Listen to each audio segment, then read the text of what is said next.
Bonjour, bonjour peuple de Dieu, bonjour.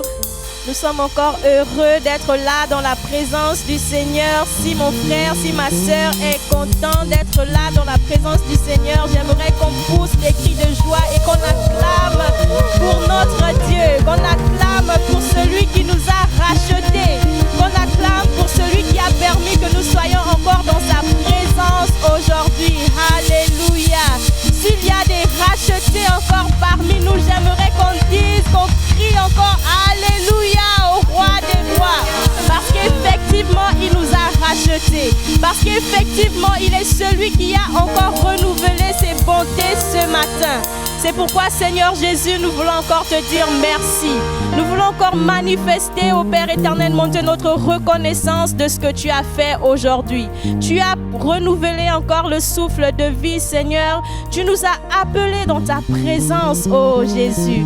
Emmanuel, nous voulons encore, Seigneur, prendre plaisir dans ta présence. Nous voulons encore exalter ton saint nom. Nous voulons encore t'élever, ô Père éternel, mon Dieu. Nous t'appelons, nous t'accueillons encore en ces moments.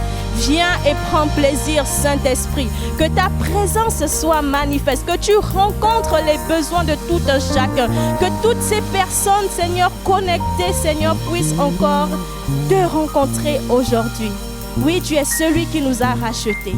Tu es celui qui nous a permis de pouvoir être connectés au Père Jésus. Si ce n'était pas par ce sacrifice à la croix, nous ne serons pas appelés co-héritiers. Nous ne serons pas appelés enfants de Dieu. C'est pourquoi nous voulons encore, Seigneur, te dire merci. Merci pour cette grâce. Merci pour cet amour incommensurable que tu nous as témoigné il y a plus de 2000 ans, ô Père. Merci encore pour tout. Prends plaisir en ces moments. Viens et manifeste-toi encore en ces lieux. Saint-Esprit, viens et révèle-nous le Père encore en ces lieux. Jésus-Christ, nous avons besoin de toi. Merci encore pour ces moments qui nous feront du bien. Ces moments, Seigneur, qui rencontreront au Père éternel, mon Dieu, encore les besoins de nos cœurs. Nous nous sortirons libres encore après ces moments. Seigneur, nous savons que tu feras quelque chose d'extraordinaire parce que tu es le Dieu extraordinaire. Tu es celui qui peut transformer un moment naturel en surnaturel parce que tu es Dieu, tu es au-dessus de toutes choses, Seigneur. Viens et manifeste-toi, Jésus. Merci, Seigneur. Amen, amen, amen. Avec la chorale encore ce matin, nous voulons encore louer, exalter notre Dieu. Alors là où vous êtes, nous vous prions de vous tenir debout. Si nous sommes debout, si nous dansons, sentez-vous libre dans la présence du Seigneur, même là où vous êtes connectés. Amen. Qui suis-je pour que il m'a libéré,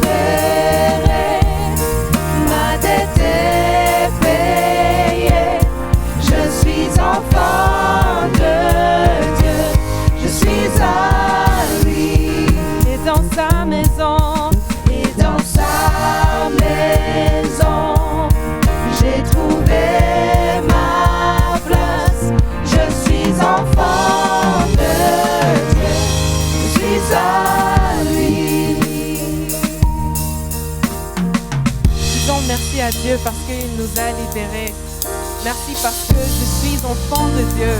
Je suis à lui, dans sa maison, j'ai une place. Je suis dans la famille de Dieu aussi.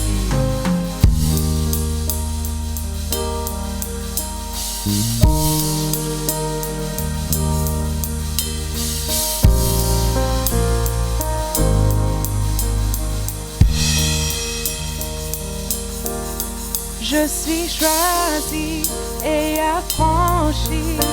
En toi, je sais qui je suis. Tu es pour moi, pas contre moi. En toi, je sais qui je suis.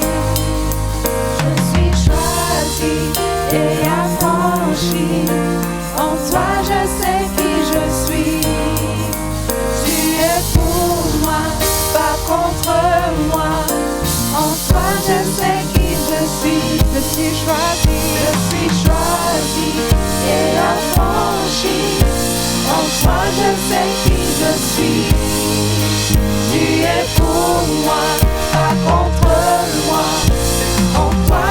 sais qui je suis.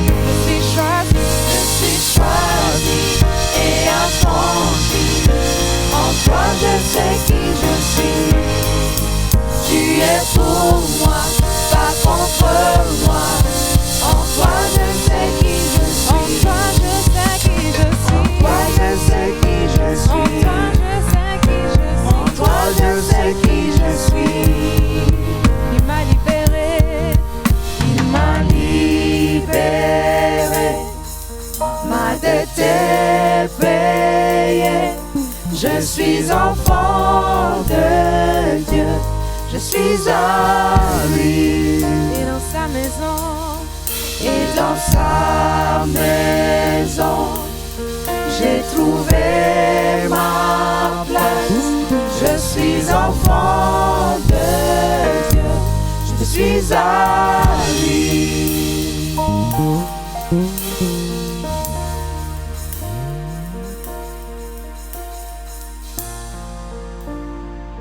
Nous continuons à chanter. Nous allons encore une fois faire cette déclaration. Dire je suis choisi et affranchi. Dieu est pour toi, pas contre toi.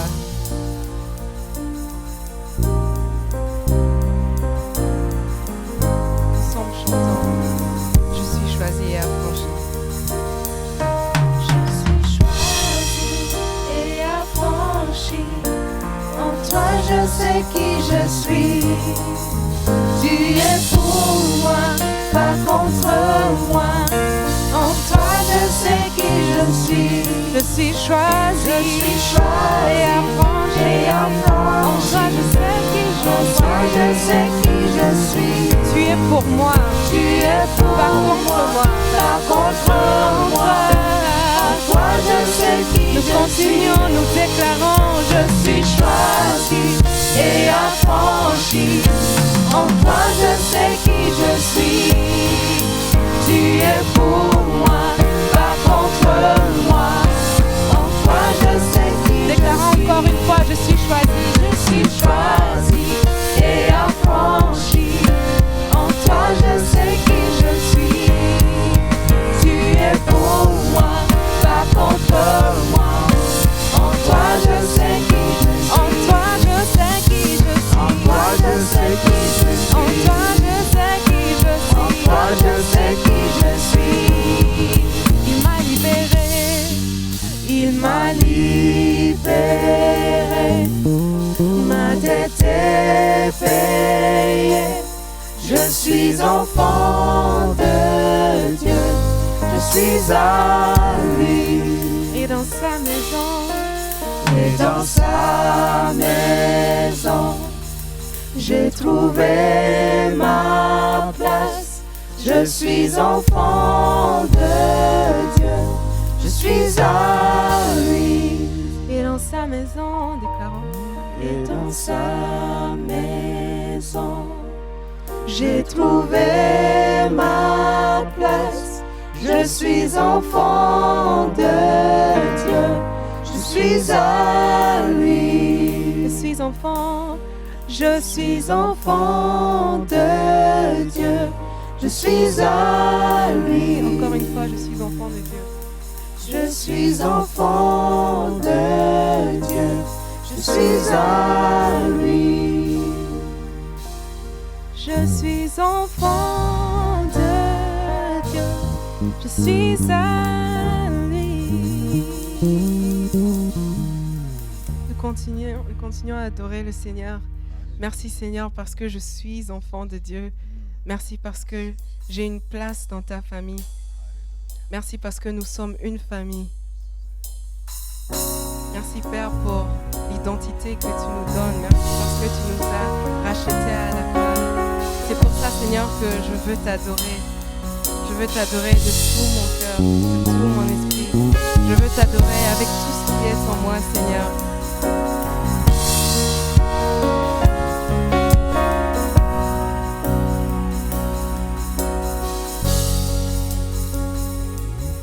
Je t'adore à jamais, je t'adore à jamais, je t'adore à jamais, Seigneur. jamais. Je t'adore à jamais. Je t'adore à jamais. Seigneur. Ensemble chantons. Je t'adore à jamais. Je t'adore à jamais. Je t'adore à jamais. Seigneur. Nous disons ensemble, je t'adore à jamais. Je t'adore à jamais. Je t'adore à jamais. Seigneur. et je t'aimerai à jamais. À jamais, je t'aimerai à jamais, je t'aimerai à jamais, Seigneur. Je t'aimerai à jamais. Je t'aimerai à jamais, je t'aimerai à jamais, Seigneur. Et je t'adore à jamais. À jamais, je t'adore à jamais, je t'adore à jamais, Seigneur. Je t'adore à jamais. À jamais, je t'adore à jamais, je t'adore à jamais, Seigneur. Et je t'aimerai à jamais. À jamais, je t'aimerai à jamais, je t'aimerai à jamais, Seigneur. Je t'aimerai à jamais. À jamais, je t'aimerai à jamais, je t'aimerai à jamais, Seigneur. Et je chante gloire à l'agneau. Gloire à l'agneau. Gloire à l'agneau pour l'éternité. Chantons ensemble. Nous chantons. Et nous disons Gloire à l'agneau pour l'éternité. et nous chantons ensemble. Gloire à l'agneau, gloire à l'agneau pour l'éternité. Tout le monde chante. Gloire à l'agneau, gloire à l'agneau, gloire à l'agneau pour l'éternité. Nous levons nos mains. Gloire à l'agneau, Nous levons nos mains. gloire à l'agneau, Nous levons nos mains. gloire à l'agneau pour l'éternité. Levons la voix et chantons. Gloire à l'agneau, gloire à l'agneau pour l'éternité. Je t'adore à jamais, je t'adore à jamais, je t'adore à jamais, Seigneur. Je t'adore à Je jamais. t'adore à jamais, je t'adore à jamais, je t'adore à jamais, Seigneur. Et je t'aimerai à jamais. Je t'adore à jamais, je t'aimerai à jamais, je t'aimerai à jamais, Seigneur. Je t'aimerai à jamais. À jamais, je t'aimerai à jamais, je t'aimerai à jamais, Seigneur. Merci notre Dieu. Nous t'aimons, nous t'aimerons à jamais parce que c'est toi qui nous as aimés les premiers, comme le déclare ta parole. Seigneur, merci parce que tu nous aimes. Et nous voulons encourager le peuple de Dieu à savoir, à retenir l'amour de Dieu, à comprendre et à intégrer l'amour de Dieu dans leur vie Parce que Dieu nous a réellement aimés. C'est pourquoi il a envoyé son Fils unique, Jésus-Christ, qui s'est livré à la croix. C'est le seul roi dans ce monde qui a donné sa vie en faveur de ces sujets. Le seul roi qui nous aime. Soyons rassurés de l'amour de Jésus-Christ. Partout où vous vous trouvez, vous êtes vraiment désirable à ces cultes. Ces cultes de louange et d'adoration à notre grand Dieu, créateur de l'univers visible et invisible.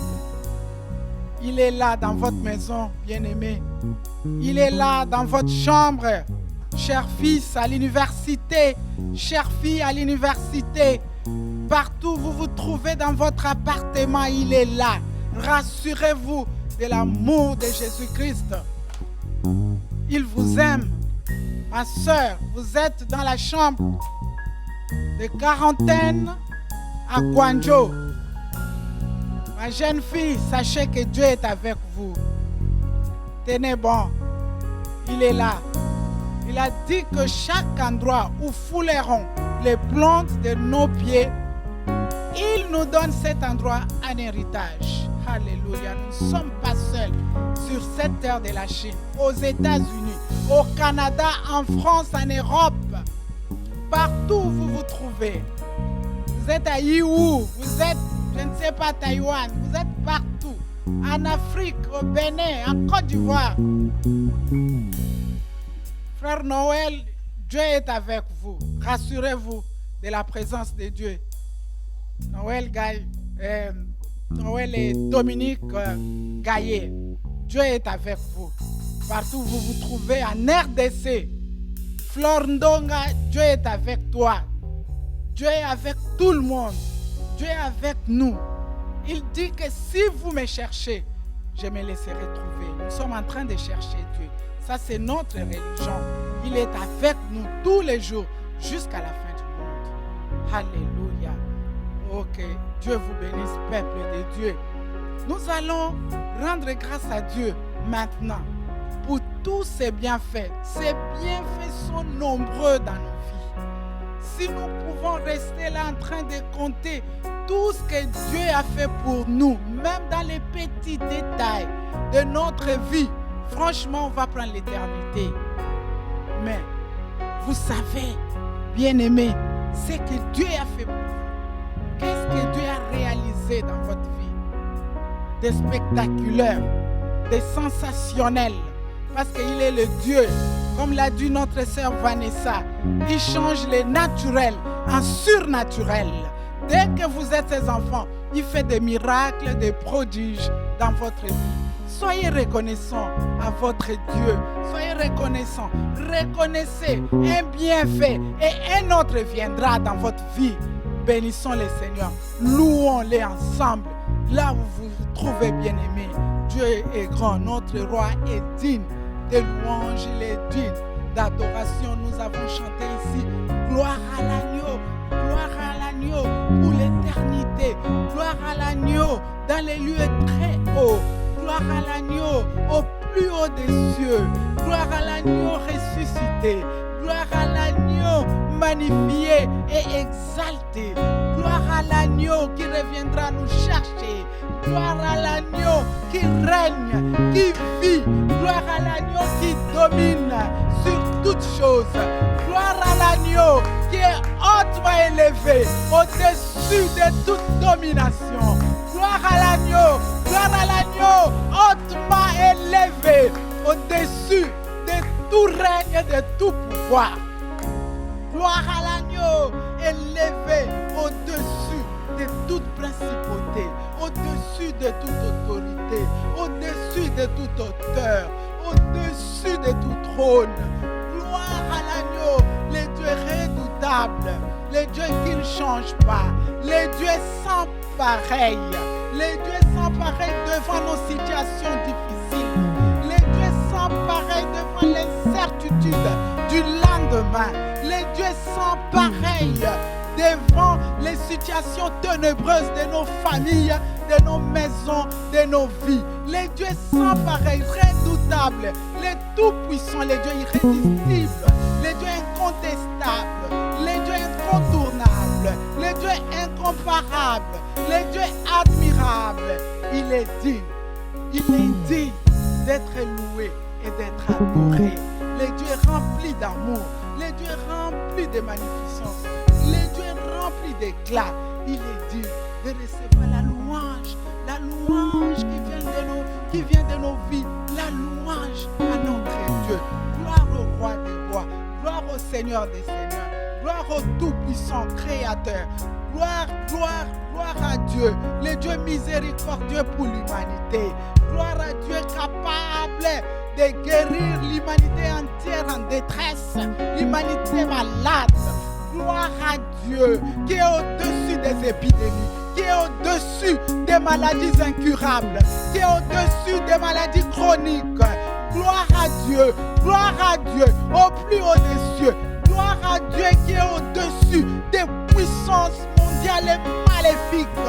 Gloire à Dieu qui n'a pas de comparable, qui est l'unique et le seul vrai Dieu. C'est le Dieu-là que nous élèvons. Alléluia Seigneur. Nous sommes là pour élever ton tout-puissant nom, ton nom grand, éternel et majestueux. Oh, jusqu'au plus haut point. Seigneur, tu es élevé, tu es magnifié dans nos maisons, dans nos vies. Tu restes Dieu. Alléluia, tu es assis sur le trône, éternel et inébranlable. Alléluia, le roi des rois, c'est toi. Le Seigneur des seigneurs, c'est toi. Tu es élevé au-dessus de tout ce qui est puissant, au-dessus de tout ce qui est fort, au-dessus de tout ce qui est grand, au-dessus de tout ce qui nous semble impossible. Tu es élevé et tu domines pour toujours d'éternité en éternité, parce que de génération en génération, tu es Dieu.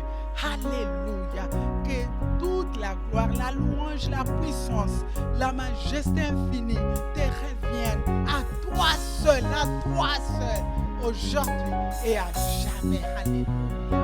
Alléluia. Oh Dieu, tu es bon, tu es bon. Merci Seigneur. Merci. Alléluia. Nous continuons maintenant avec l'intercession. Nous avons notre sujet clé de prière. C'est prier pour les mandats évangéliques sociaux. Oui. La Bible dit que voilà la déclaration de la parole de Dieu. Alléluia. Allez et faites de toutes les nations les disciples, les baptisons au nom du Père et du Fils et du Saint-Esprit. Enseignez-leur à observer tout ce que je vous ai prescrit, et voici, je suis avec vous tous les jours jusqu'à la fin du temps. Alléluia. Bien-aimés, nous sommes sauvés pour servir. Nous sommes sauvés pour servir parce que nous avons compris et saisi l'amour de Dieu à travers la mort de Jésus-Christ sur la croix.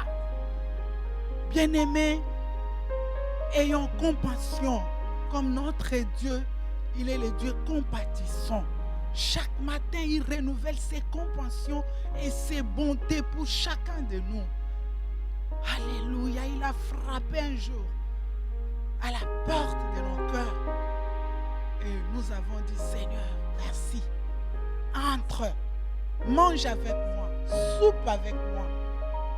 Je serai avec toi, toi tu seras avec moi. Et aujourd'hui, nous nous rendons compte qu'il y a les âmes perdues. Il y a certains membres de nos familles qui sont perdus, qui ne connaissent pas Dieu. Voilà comment la porte de l'enfer est ouverte pour eux. Mais nous sommes là pour fermer cette porte aux membres de nos familles, à tous ceux-là aussi qui sont tout autour de nous, notre environnement, nos amis, nos collègues de service. nos condisciples aux universités, aux écoles là où nous étudions. Nous avons senti combien Dieu est bon. Alléluia. Portons ces fardeaux. Ayons pitié. Ayons pitié de nos parents, de nos bien-aimés. Ne nous fatiguons pas. Ne disons pas que je suis fatigué, j'ai fait tout ce qu'on peut faire, mais il n'y a pas d'effet, il n'y a pas de réaction. Ne nous fatiguons pas. Nous continuons de faire notre part et le reste appartient à notre Dieu. Ce n'est pas un slogan, c'est une réalité. Prions. Prions, bien-aimés, là où vous êtes. Citez les noms de membres de vos familles que vous reconnaissez non chrétiens, qui ne connaissent pas Jésus-Christ. Citez leurs noms. Délivrez-les de l'enfer. Délivrez-les de la mort éternelle. Délivrez-les du péché. Si vous ne pouvez pas vous rendre là où ils sont, priez que Dieu envoie ses serviteurs pour les toucher, pour leur parler de Dieu, pour leur conversion, pour leur salut, car il est le Dieu de notre salut et de notre délivrance. Si vous connaissez quelqu'un, priez pour lui. Vous connaissez une sœur du quartier, vous connaissez une sœur, une femme qui est au travail, qui ne connaît pas Dieu, priez pour elle, priez pour les membres des familles. Dieu va écouter votre prière, Dieu va les faire. Vous allez témoigner parce qu'il est venu pour sauver ceux qui ne les connaissent pas. Oh Seigneur, merci. Parce que tu dis que toi, oh Seigneur Jésus-Christ, tu seras sauvé, toi et toute ta famille, Seigneur. Merci. Merci pour ton salut, pour ta délivrance dans nos familles, tout autour de nous, Seigneur. Tu es capable de les faire. Alléluia, Seigneur. Merci. Merci parce que tu es mort pour tout le monde. Tu es aussi sur la croix.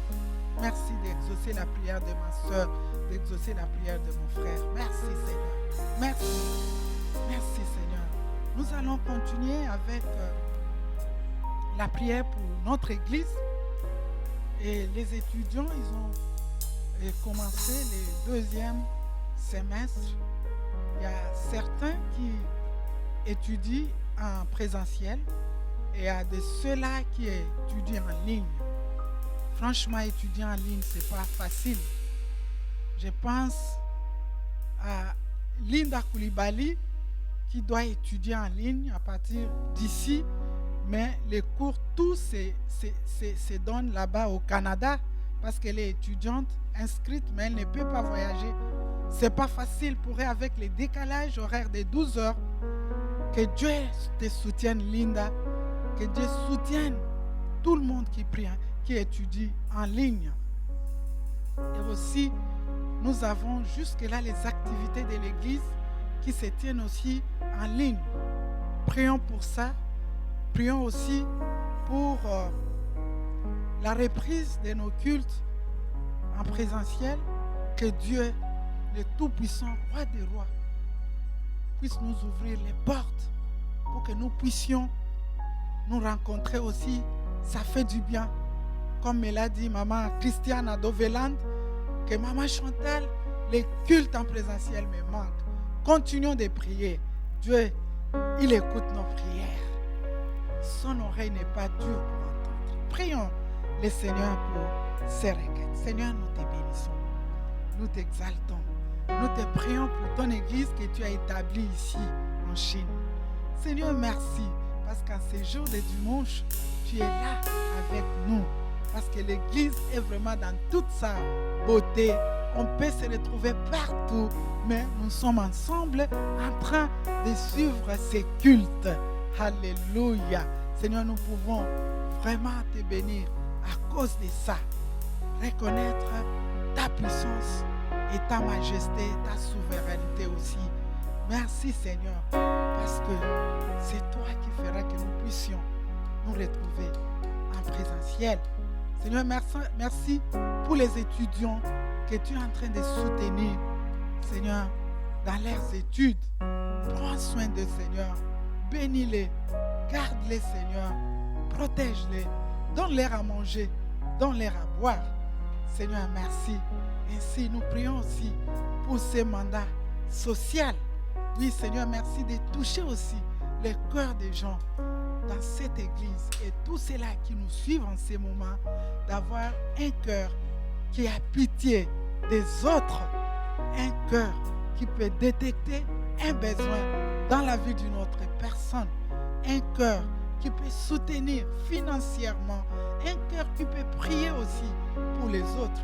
Oui, Seigneur, merci. Tu veux que nous puissions être bons comme toi, notre Dieu, tu es bon. Merci, Seigneur. Alléluia. Nous continuons de prier pour que Dieu puisse vraiment toucher chaque personne ici en Chine et partout, parce que nous traversons des moments difficiles. Nous sommes en train de traverser des moments difficiles, des moments de détresse, d'angoisse avec la pandémie. Nous prions maintenant pour chasser ces mauvais sorts, cette malchance, cette maladie, loin de nos vies, loin des enfants de Dieu, loin de l'humanité. Alléluia. Il est puissant pour sauver. Il est puissant, notre Dieu, pour guérir. Alléluia. Alléluia. Merci, Seigneur, de donner à tes enfants l'assurance, non seulement l'assurance du salut, mais l'assurance de savoir que tu es avec nous. Parce qu'à la fin, Seigneur, de cet ordre suprême, tu as dit que voici, je suis avec vous tous les jours jusqu'à la fin du temps. Oui, Seigneur, nous voulons croire en cette parole qui est sortie de ta bouche. Nous voulons croire. Nous voulons vraiment intégrer cette parole en nous pour savoir que nous ne sommes pas seuls, mais nous sommes là avec toi, Seigneur. Tu nous gardes, tu nous soutiens, Seigneur. Alléluia. Merci, Seigneur. C'est comme nous chantons, Seigneur. Seigneur, tu nous rends forts. Tu nous rends forts, vainqueurs de la mort, vainqueurs de la pandémie, vainqueurs de ce maudit coronavirus. Tu nous rends forts, vainqueurs de plans maléfiques du diable. Nous croyons que tu es avec nous, que tu nous fais du bien et tu continueras à nous faire du bien. Merci, Seigneur. Nous prions pour ta parole. Il envoya sa parole et sa parole les guérit. Oui, Seigneur, nous voulons t'écouter. Ta parole va nous instruire. Ta parole va nous éduquer. Ta parole va nous faire du bien, Seigneur. Ta parole va nous affermir. Ta parole va nous instruire. Merci, Seigneur, parce que nous voulons ta parole. Elle est une lampe à nos pieds et une lumière sur notre sentier. Oui, Seigneur, oint ton serviteur. Donne-lui une langue exercée. Nous voulons qu'il soit un instrument qui est utilisé puissamment, efficacement par toi. Nous voulons t'écouter, Seigneur. Parle-nous, notre Dieu. Que ta parole nous sauve, que ta parole nous délivre, que ta parole continue de nous faire du bien. Au nom puissant de Jésus-Christ, qui est notre Seigneur et notre Sauveur, nous avons ainsi prié et nous disons Amen.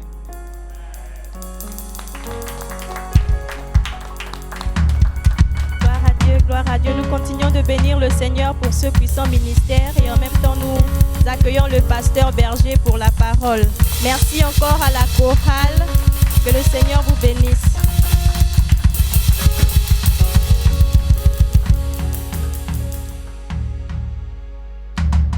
Alléluia. Gloire à notre Dieu. Gloire au Seigneur Jésus. Nous pouvons continuer dans nos maisons et là nous nous trouvons en voiture, en route. C'est pas moi au bureau, au travail. nous pouvons continuer à saluer nos amis et à encourager, à acclamer pour nos amis de la chorale alors qu'ils sont en train de prendre place. Je voudrais vous saluer dans vos maisons respectives.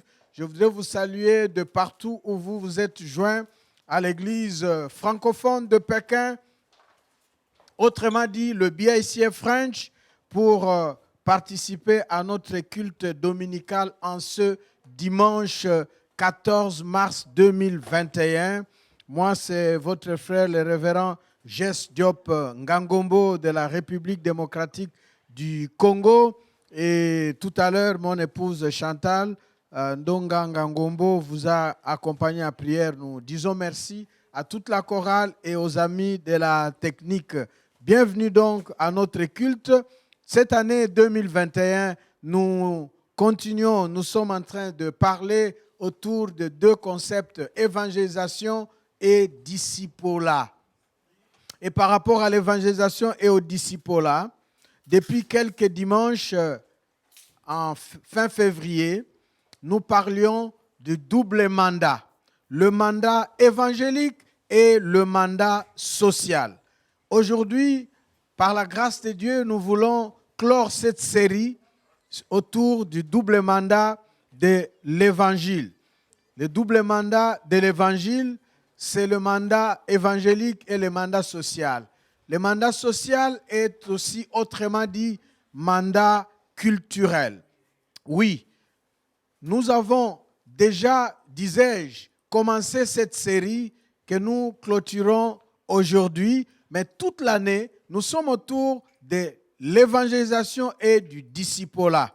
Évangélisation et le discipolat basé dans l'ordre suprême. Et si vous voulez avoir plus de détails, nous avons déjà parlé et introduit l'ordre suprême dans nos précédents cultes que vous pouvez trouver sur YouTube ou Facebook. Il suffit d'aller et vous mettez CCF Chine, vous mettez culte et vous verrez les différents messages ainsi que d'autres vidéos de nos enseignements des précédents cultes. Aujourd'hui, le double mandat de l'évangile. Le double mandat de l'évangile, c'est le mandat évangélique et le mandat social. La première chose ici que nous voulons vous dire, c'est que le double mandat de l'évangile de Jésus-Christ appelle ou exige notre consécration à Dieu, notre obéissance et notre soumission.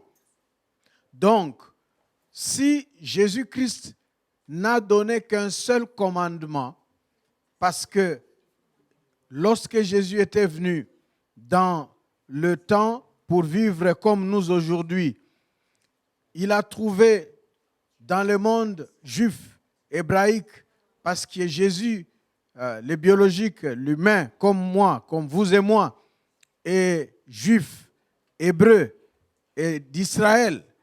Et donc, là, il y avait les 10 commandements que Dieu avait donnés depuis des temps anciens à Moïse. Et Jésus n'a pas ajouté d'autres commandements. Il a d'ailleurs reformulé de manière résumée ces 10 commandements en un seul double. Tu aimeras le Seigneur ton Dieu, c'est le premier, suivi par un commandement jumeau, par l'autre qui est tu aimeras ton prochain comme toi-même.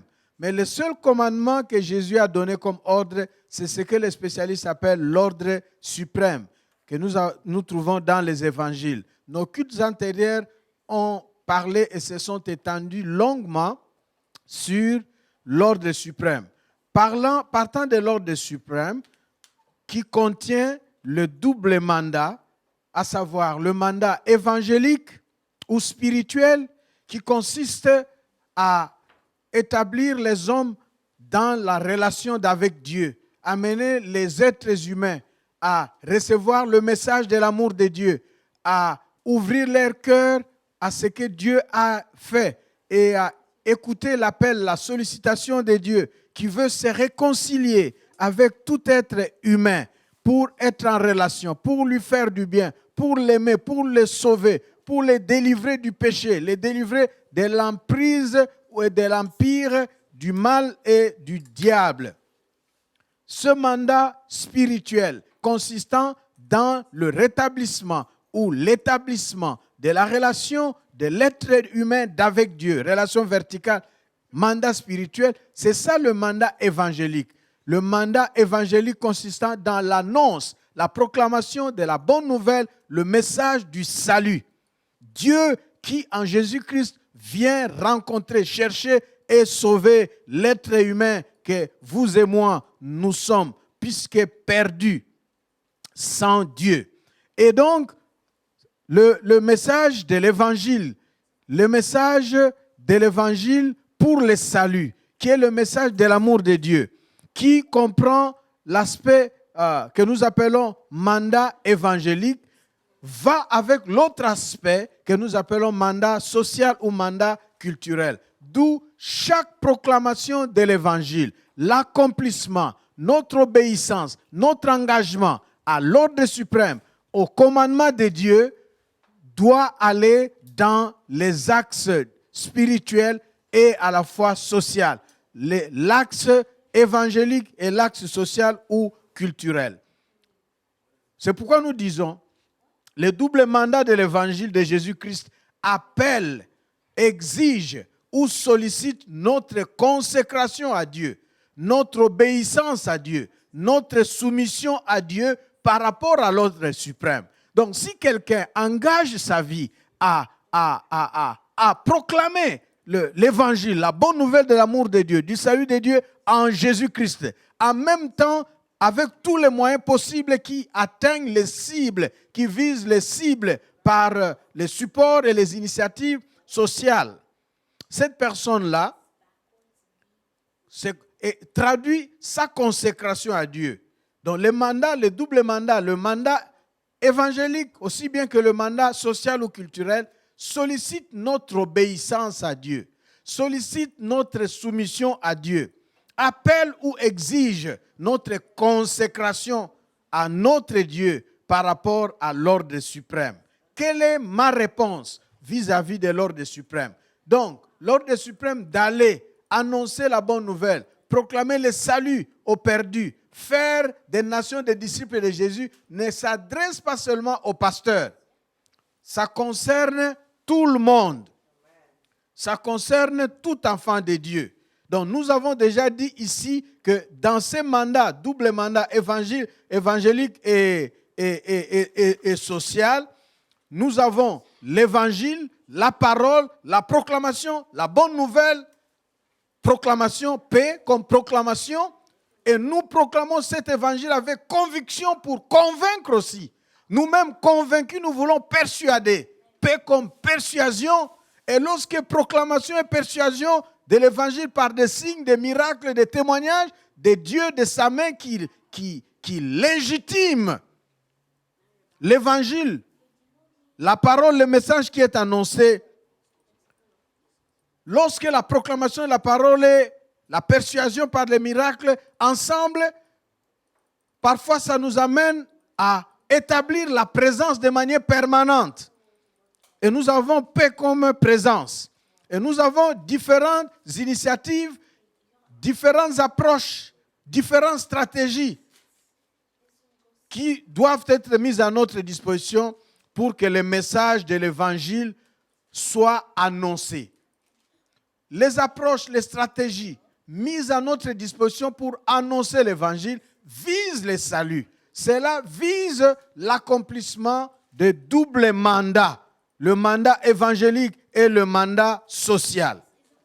Laissez-moi ici vous dire, par exemple, dans la Bible, pour vous accompagner ici à ce double mandat de l'évangile, qui, à ce niveau ici, évoque, exige, appelle, sollicite ta soumission à Dieu, ton obéissance à Dieu, ta consécration à Dieu. Ça signifie quoi, mon frère, ma soeur, vous qui me suivez, ou toi qui me suis, pour être plus direct?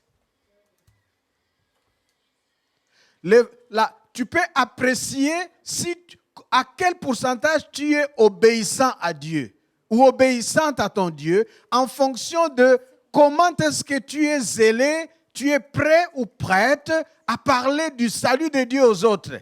À quel degré de pourcentage tu es consacré à ton Dieu.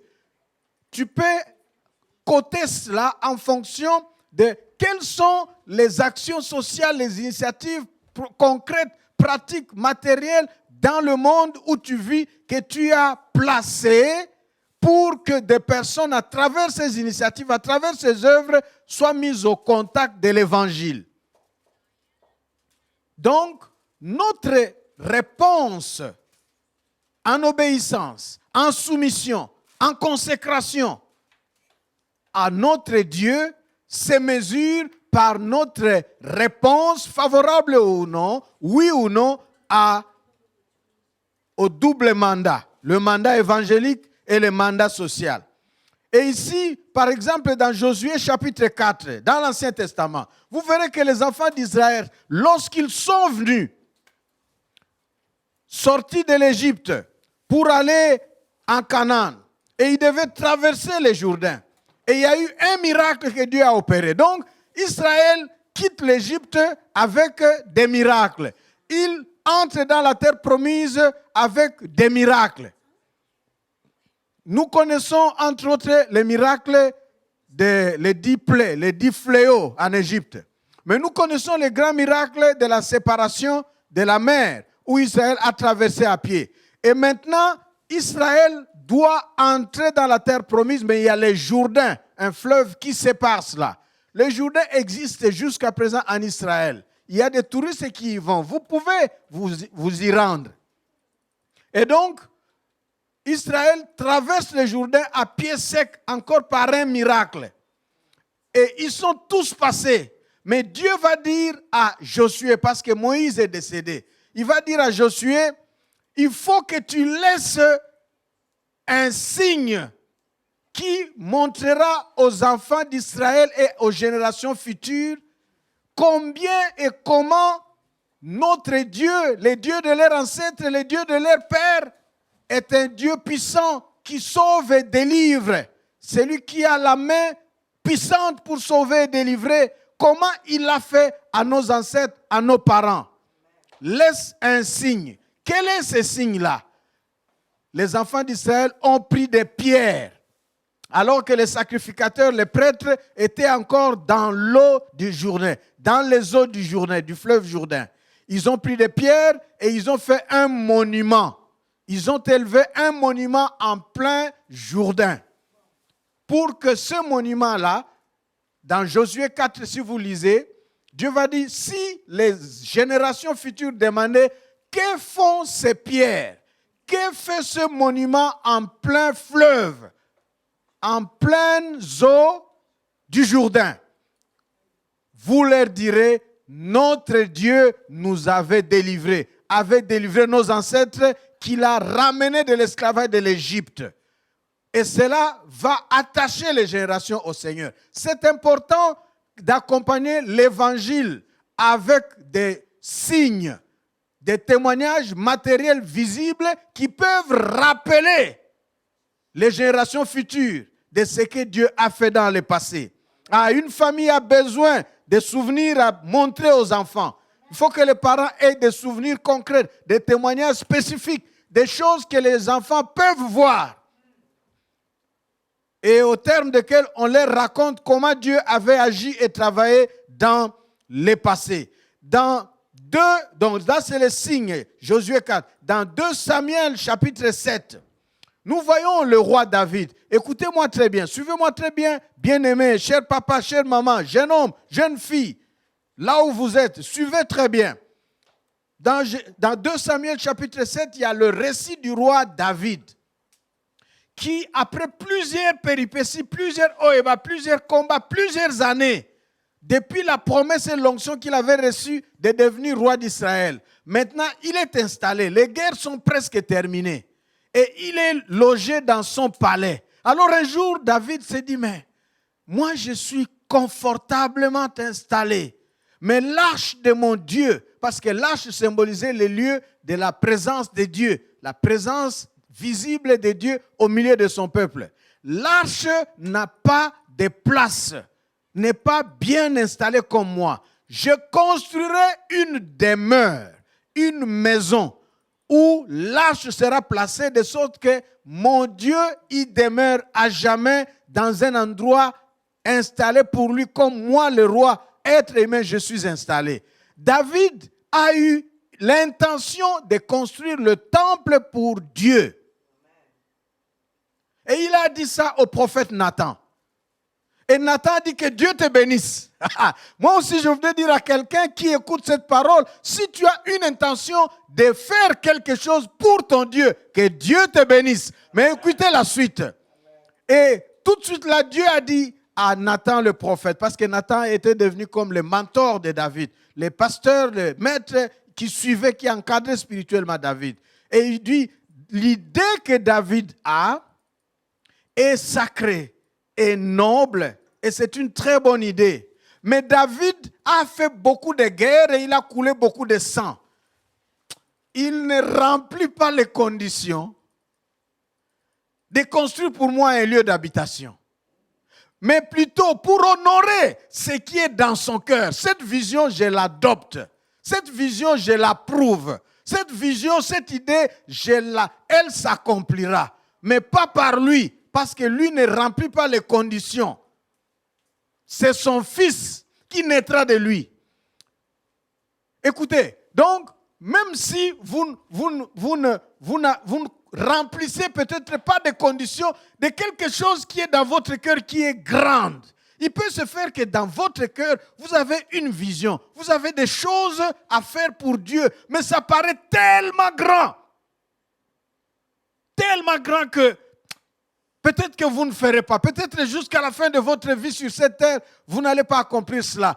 Si Dieu approuve cette vision, ça se réalisera même après vous, par votre progéniture, par vos enfants biologiques ou vos enfants spirituels. Soyez fécondes spirituellement pour que des choses spirituelles se réalisent, soit par toi-même, soit par ceux qui sont nés de toi en Jésus-Christ. Or, le mandat évangélique nous rend prolifiques et fructueux, féconds et fécondes spirituellement. Tu donnes naissance à des enfants spirituels, des enfants de Dieu dans l'éternité. Et eux, Dieu les utilisera pour accomplir la vision que tu as.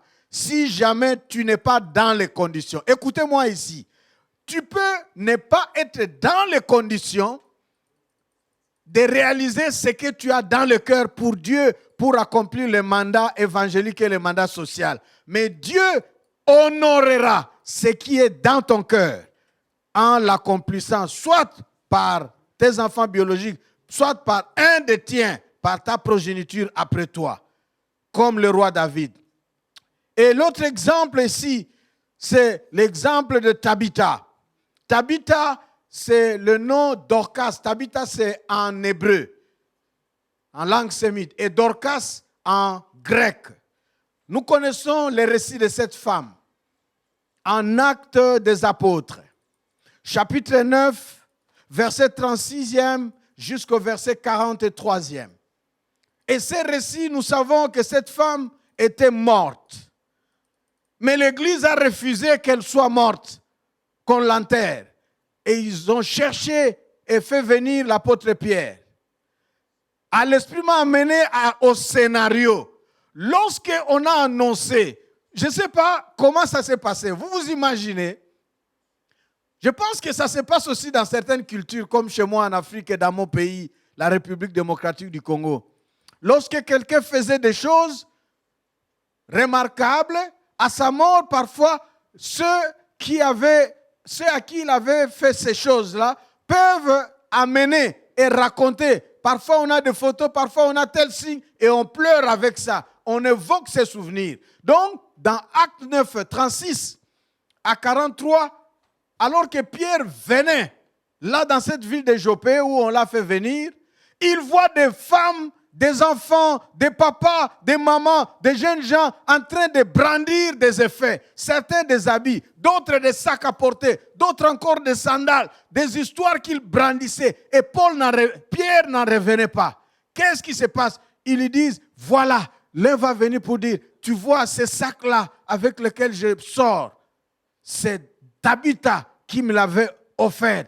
Moi, cette blouse-là que je porte, c'est elle qui l'avait cousue. Moi, cette culotte-là, c'est elle qui me l'avait donnée. Moi, et on citait les œuvres de Tabitha pour dire souvenir. Nous nous souvenons d'elle. Voilà les souvenirs que nous avons de ses bienfaisances, de ses œuvres. Et nous ne voulons pas qu'elle nous quitte.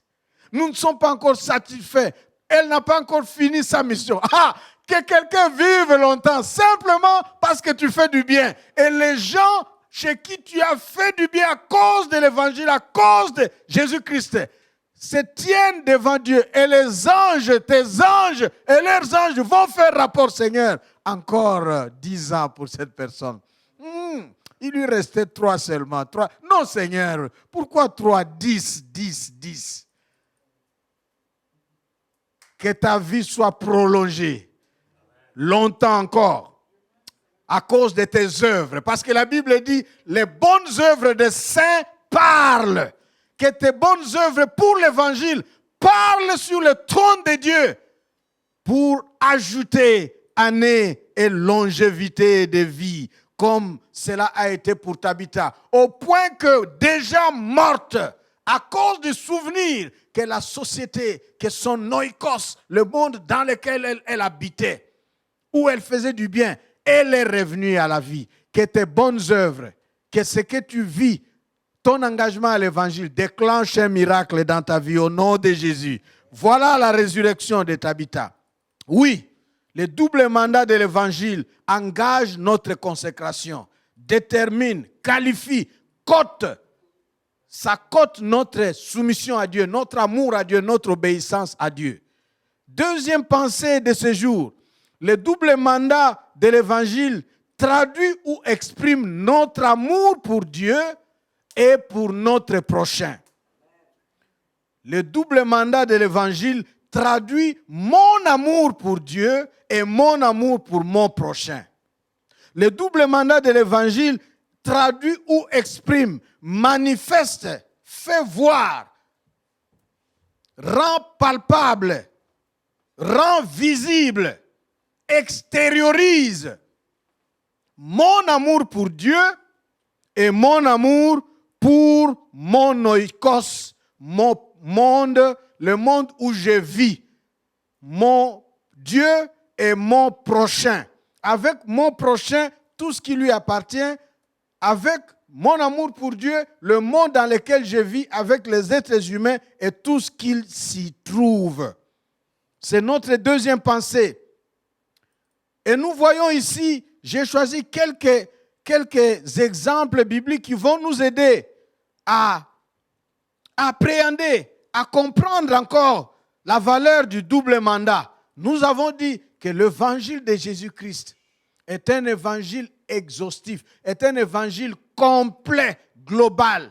Il comprend le spirituel et le social, le spirituel et le culturel, le spirituel et le sentimental, le spirituel et le mental, le spirituel et le sanitaire, le biophysiologique, le spirituel et l'émotionnel, le spirituel et le matériel. Ça, c'est l'évangile de Jésus-Christ. Et le double mandat, lorsque nous nous y appliquons, ça va manifester notre amour pour Dieu, en même temps notre amour pour notre prochain. Dans Marc chapitre 12, versets 29 à 34, nous voyons le commandement de l'amour. Dieu, tu aimeras ton Dieu de toute ta force, de toute ta pensée, et tu aimeras ton prochain comme toi-même. Ça, c'est l'unique double commandement que Jésus rappelle des 10 commandements donnés par Dieu dans l'Ancien Testament. Et ce commandement de l'amour pour Dieu et l'amour pour le prochain est commenté par la Bible et le Nouveau Testament, par Paul par exemple, en Romains chapitre 13, versets 9 à 11. Il parle de l'amour. En Galates chapitre 5, versets 13 à 15, l'amour qui est l'accomplissement de toutes choses, la loi par perfection. c'est l'amour. Mais vous savez ici, obéir au commandement de Dieu sans amour, aimer Dieu sans manifester l'amour de Dieu dans le concret, c'est une utopie. C'est du sophisme, monsieur. C'est de la philosophie. Écoutez le récit d'un homme que vous trouverez dans la Bible, ce jeune homme riche, en Marc chapitre 10. Marc chapitre 10, versets 16 à 22, raconte le récit d'un jeune homme qui a écouté Jésus et qui est venu pour dire à Jésus, Maître, bon maître, tu es bon. Comme tu enseignes, tu es bon. Mais écoute, dis-moi ce que je dois faire pour être agréable à Dieu, pour aller au ciel. Et Jésus lui dit, mais écoute, pourquoi tu m'appelles bon? Si tu m'appelles bon, sous-entendu, tu sais que c'est seulement un seul qui est bon, c'est Dieu. Donc, si tu m'appelles bon, tu veux confesser que je suis Dieu. Ok. Alors, Jésus lui fait cette observation comme leçon aux autres pour dire qu'il est Dieu. Mais en même temps, il dit, mais au fait, tu demandes qu'est-ce qu'il faut faire pour plaire à Dieu, pour entrer au ciel. Mais tu connais le commandement. Et l'homme a récité tous les commandements. Tu aimeras ton Dieu, nanana, il a récité. Mais voilà ce qui est intéressant. Parce que Jésus va lui dire, va, tu connais le commandement. Quels sont ces commandements? Il a dit. Et Jésus lui dit, ok, comme tu connais le commandement, va, mets cela en pratique. Et le jeune homme, il dit, ah, ces commandements-là, je n'ai pas compris ces textes. Suivez-moi, bien-aimés, dans vos maisons. Relisez ces passages de Marc, chapitre 10, versets 16 à 22. Il demande à Jésus, que dois-je faire pour être en ordre avec Dieu, pour entrer au ciel? Jésus lui dit, tu connais le commandement. Et il récite tous les commandements. Et Jésus lui dit, ok, va appliquer, va mettre en pratique ces commandements. Et c'est tout. Et le gars dit à Jésus, ces commandements-là, tous, dans la Bible, dans le Nouveau Testament, je dirais même dans toute la Bible, c'est la première personne, l'unique cas de quelqu'un qui ose déclarer ouvertement, et pas aux personnes autres, mais à Jésus lui-même. Unique personne pour dire, j'ai observé tous les commandements. Et il ne dit pas que je les ai observés tous, mais il dit depuis mon enfance. Depuis ma petite enfance, ma jeunesse. C'est-à-dire, il est né dans la loi juive. On lui a nourri le commandement et à la lettre scrupuleusement. Il s'y est appliqué sans faille. Et Jésus ne refuse pas. Waouh! Donc, c'est possible de pratiquer le commandement de Dieu. Mais voilà ce qui est intéressant. Maintenant, Jésus voit le légalisme, l'application des commandements de manière superficielle. Jésus regarde dans le fond intime, profond du cœur de ce jeune homme. Et il va pointer de son doigt là. Il le regarde, la Bible dit, il le regarda et l'aima. Jésus aime ce jeune homme qui effectivement est sincère, a appliqué tous les commandements et il lui dit, ok, maintenant va chez toi, prends toutes tes richesses, tout ton avoir, tout ce que tu as, va, distribue aux pauvres, va, vends-le, va, tes richesses, sépare-toi d'avec et puis toi viens, suis-moi.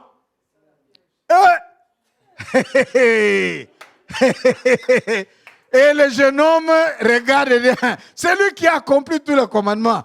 Là, il a des problèmes. Là, la Bible dit, il quitta Jésus tout triste. Il n'a plus répondu.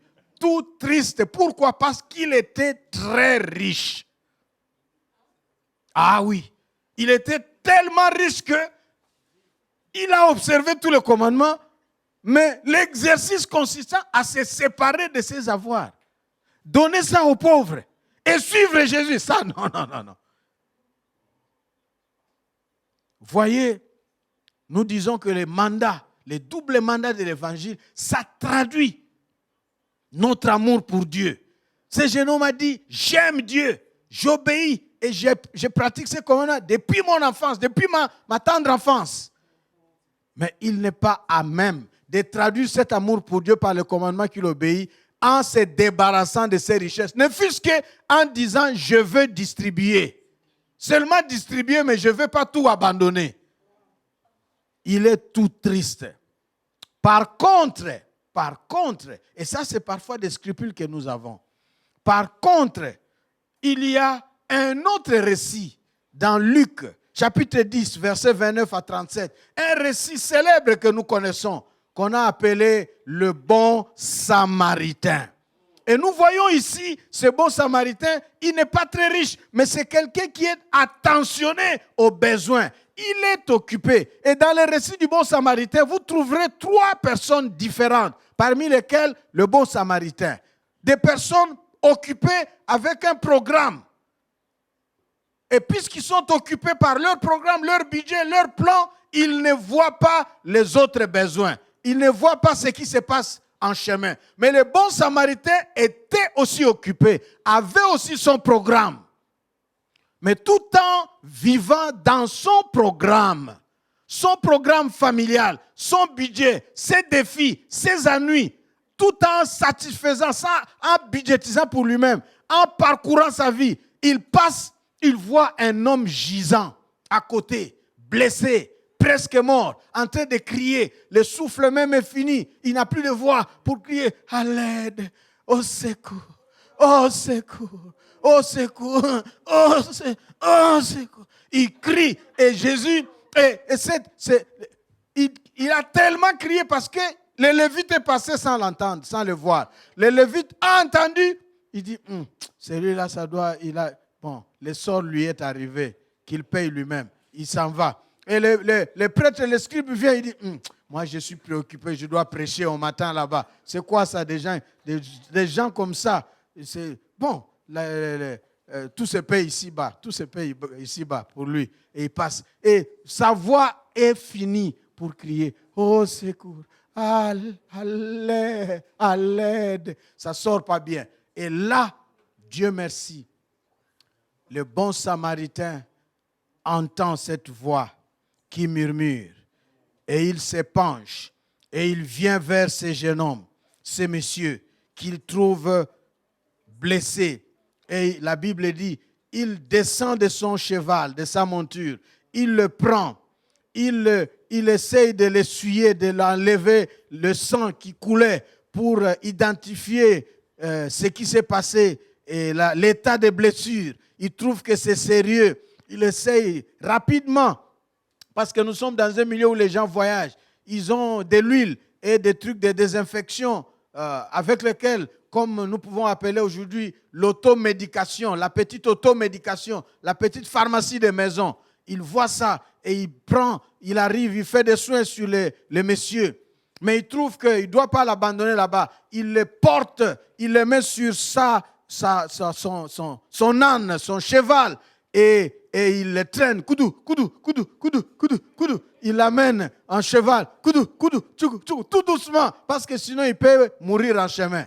Jusque dans une auberge, quelque part, il trouve comme un centre de santé ou une infirmerie d'urgence.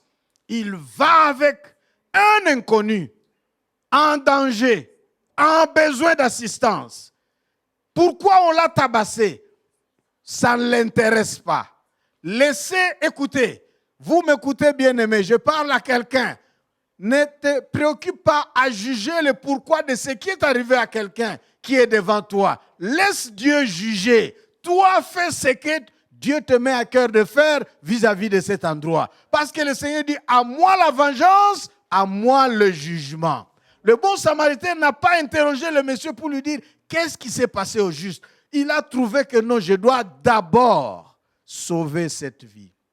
Il a amené, il a placé là-bas et il a même payé de l'argent. Il a fait la caution, il a donné une garantie. Prends soin de lui et s'il faut les traiter, tu les traites. Je laisse cette caution. Mais si ça ne suffit pas, voici ma carte. Aujourd'hui, nous avons des cartes. Voici ma carte. Voici tout, les codes, tout ça. Il suffit que tu mettes ici, ça va retirer l'argent nécessaire pour payer la facture. Nous sommes dans un temps ancien. C'est une façon de vous expliquer. Lui, il a dit, quand je repasserai, moi-même, je réglerai les surplus de la facture. Le bon samaritain. Il traduit son amour pour Dieu par l'assistance qu'il apporte à une personne en besoin. Alors que le jeune homme riche a eu des scrupules, comme aujourd'hui, beaucoup parmi nous, il nous arrive d'avoir des scrupules. Amen. Il nous arrive d'avoir des raisons. Je suis occupé. Mon budget est serré. On n'a même pas assez pour nous-mêmes. Les études des enfants, nous ne sommes pas payés. Je suis en assainissement. Il y a des gens qui ont vécu des miracles parce qu'ils ont entendu Dieu leur dire, donne ce qui te reste là. Tu ne mourras pas, tu vivras. Et des gens ont obéi, ils ont cédé, ils ont donné. Et le miracle a eu lieu. Le double mandat engage notre vie à évangéliser par la parole et par des initiatives sociales. Annoncer l'amour de Dieu, annoncer le salut de Dieu par la parole que nous proclamons, la bonne nouvelle, en initiant des œuvres sociales. Ça laisse des marques et des signes qui sont des souvenirs qui vont déclencher les miracles de la conversion un jour. Et Dieu va s'en servir. Chaque fois qu'à cause de l'évangile, à travers la proclamation du salut, l'expression de l'amour de Dieu, nous initions quelque chose. C'est un signe, c'est une marque, c'est une signature que nous plaçons. Et Dieu regardera ça, cette œuvre-là, porte le nom salut en Jésus-Christ. Et il va bénir cela pour qu'un jour, l'âme ou la cible visée soit touchée par ton œuvre. Que quelqu'un soit encouragé à proclamer l'évangile, mais aussi à poser des actes, des initiatives sociales, des œuvres sociales, à laisser des traces, à laisser des souvenirs qui vont déclencher les miracles de Dieu. Alléluia. Troisième pensée pour le double mandat aujourd'hui, c'est vivre ou pratiquer le double mandat, c'est aussi être la lumière du monde à travers l'évangile, là où Dieu nous place. Dieu veut que nous luisions de sa lumière. Alléluia. Parce qu'en Ésaïe 42, verset 16, Dieu va dire, je changerai, je t'établirai et tu changeras les ténèbres en lumière. Par le double mandat évangélique et social, Dieu nous donne mission d'aller en plein ténèbres. Dès que moi j'entre là avec l'évangile et au nom de l'évangile, en plein ténèbres, tout de suite là tout s'éclaire. C'est comme si dans notre personne, dans notre corps, dans notre être, se trouve installé et connecté automatiquement et le système d'électrification et les interrupteurs. Tu vas dans le noir, il n'y a rien qui est installé, tu arrives seulement, tchac, ça déclenche et il y a la lumière partout. Pourquoi? Parce que tu es toi-même lumière et les ténèbres disparaissent. C'est Ésaïe 42, verset 16, un puissant verset par l'évangile que nous proclamons. Avec des initiatives sociales, nous faisons luire la lumière de Dieu dans les ténèbres. Comme autrefois en Genèse 1, Dieu a dit que la lumière vienne, que la lumière soit. Et la lumière est venue et les ténèbres ont disparu. Aujourd'hui encore, par l'évangile, Dieu veut faire disparaître les ténèbres de notre monde là où nous nous trouvons. Et nous trouvons cela aussi dans le ministère de Jésus, tel que décrit en sa personne dans l'évangile de Jean, chapitre 1, Jean, l'évangile, chapitre 1, verset 4 à 10. Jésus était au commencement, comme parole, au commencement de toutes choses. Et lui, il est la lumière. Et cette lumière, lorsqu'elle arrive, elle éclaire toute ténèbre. Ah, voilà pourquoi j'ai dit, c'est comme si en nous, en Jésus-Christ par l'évangile se trouve connecté de l'électricité et un système automatique d'électrification. Sans interrupteur. Dès que tu vas là où il y a ténèbres, tchac, pam, il y a la lumière. Ah, gloire au Seigneur. Jésus-Christ est la lumière. Laquelle lumière fait disparaître toute ténèbre. Par ton engagement, ta consécration à l'évangile, à travers la proclamation de la bonne nouvelle du message de ta foi en Jésus-Christ, mais aussi toute œuvre, initiative que tu peux poser comme acte, que les ténèbres disparaissent dans ton monde. Et c'est ce que nous trouvons. Et Dieu le dira. Jésus le dira aux disciples en Matthieu 5, versets 13 à 16. Vous êtes la lumière du monde. Le double mandat nous fait jaillir, nous fait luire la lumière, nous fait vivre comme lumière. Et je vais énumérer ici les aspects qui sont visés et qui peuvent être touchés par le double mandat à travers notre proclamation de l'Évangile, à travers notre vie d'initiative sociale, des œuvres sociales. Les besoins existentiels d'une personne peuvent être éclairés par la lumière de l'Évangile. Le double mandat vise la santé. Que la santé, vous qui écoutez maintenant, que ta santé soit éclairée de la lumière qui est contenue dans l'Évangile. Pour que s'il y a une ténèbre, une moindre ténèbre qui brouille ta santé, que ça se dissipe au nom de Jésus-Christ, par la puissance de l'Évangile, par la foi. Parce que Jésus a dit, l'onction du Seigneur est sur moi, il m'a qualifié pour. Et parmi les pour là, il y a la guérison, il y a la délivrance. Que la lumière rentre sur ton corps et dans les parties infectées, même mortes et détruites, pour qu'il y ait vie. Au nom de Jésus. La lumière dans nos familles par l'Évangile. La lumière dans les relations. La lumière au niveau de notre travail. La lumière dans le mariage. Par l'Évangile.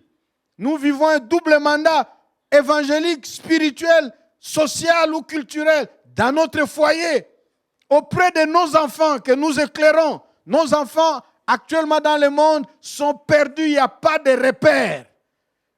Tous les repères que l'on montre sont des repères fragiles, des repères déformés, des repères à problème de sécurité. Ah, les enfants ont besoin de repères éternels, solides, confiants, sécurisants. Que la lumière de Christ par l'Évangile vous offre d'être ces repères, d'offrir des repères aux enfants. Ah, que les études, tes études, nous sommes une église avec beaucoup d'étudiants, que vos études soient éclairées de la lumière qu'apporte l'Évangile de Jésus-Christ. Au nom de Jésus, que ta profession, ta carrière soit éclairée par la lumière de Jésus. Il y a des gens qui ont l'argent, il y a des gens qui sont amis à l'argent. Et Dieu a dit, je sifflerai à la bénédiction de te chercher. Il y a des gens chez qui l'argent va facilement, mais les ténèbres engloutissent aussi cet argent-là. Que ton argent soit visité par la lumière contenue dans l'Évangile au nom de Jésus. Que tes biens, que tes matériels, le besoin de sécurité. Nous avons besoin de la lumière de Dieu. L'Évangile contient cela. Parfois, nous ne savons même pas comment utiliser notre temps de loisir. Que la lumière de Christ par l'Évangile visite aussi nos moments de loisir. Que la lumière éclaire la société globale, mondiale aujourd'hui, envahie par la peur. Et cette sorte de hantise créée par le Covid qui nous fait oublier la pollution de l'espace, la pollution des eaux, nous fait oublier le paludisme, les cancers, ça nous fait oublier toutes sortes de maux. La société qui se trouve en train de créer des problèmes et d'insinuer des solutions.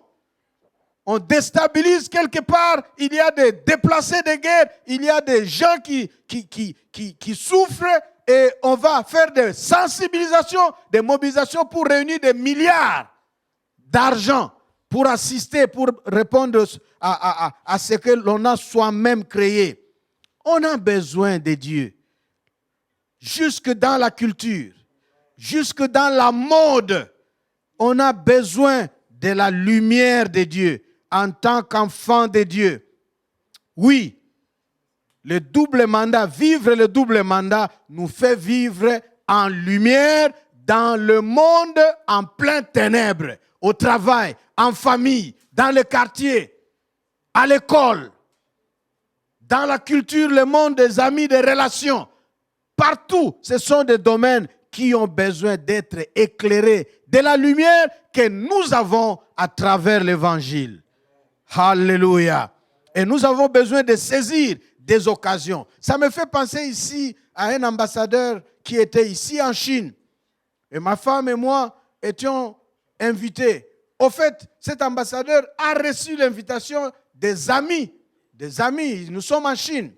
Des amis chinois lui ont demandé d'aller expliquer. Ils ont réuni plus de 200 familles, plus de 200 Chinois locaux.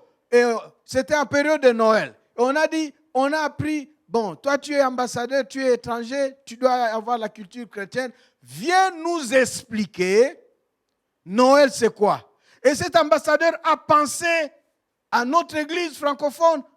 Il avait des fidèles là-bas, membres de l'église, et il a sollicité une famille pour dire, dites au pasteur, voilà ce que les amis chinois m'offrent. Je pense à l'église, si le pasteur peut venir pour expliquer ce que Noël est. Je dis, waouh, quelle occasion de donner, de proclamer l'évangile. Comment ça va se passer? C'était la première fois que je devais parler de Jésus-Christ aux Chinois seulement. Plus de 200 et nous étions là en dîner avec ma femme. Pendant 10 minutes, s'il vous plaît.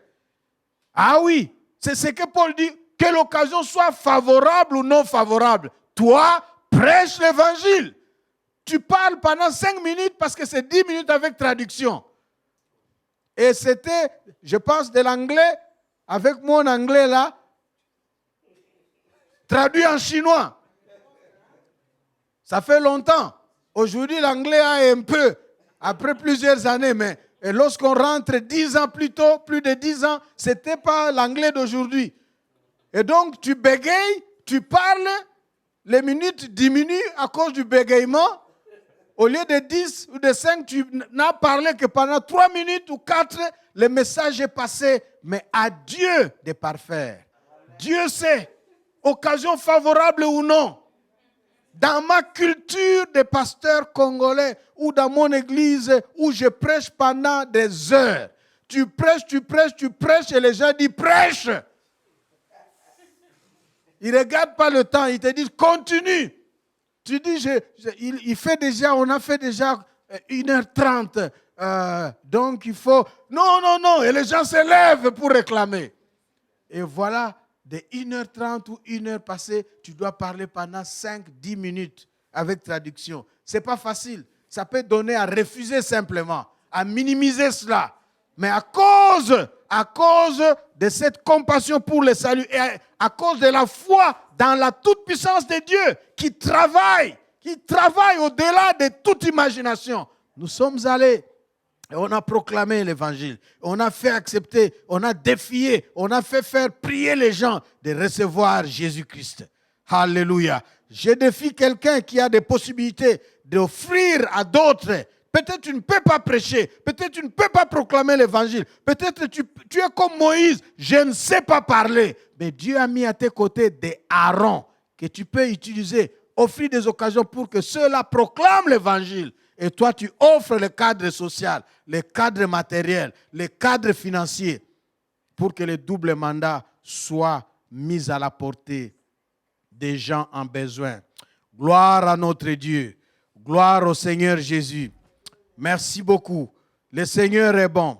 Je voudrais ici vous citer des initiatives. Pour terminer notre message d'aujourd'hui, nous avons encore beaucoup de choses à dire, mais je voudrais aller de manière pratique, point par point, en vous citant des choses, parce que nous avons dit, avec l'aide de Dieu, aujourd'hui nous voulons clore cette série sur le double mandat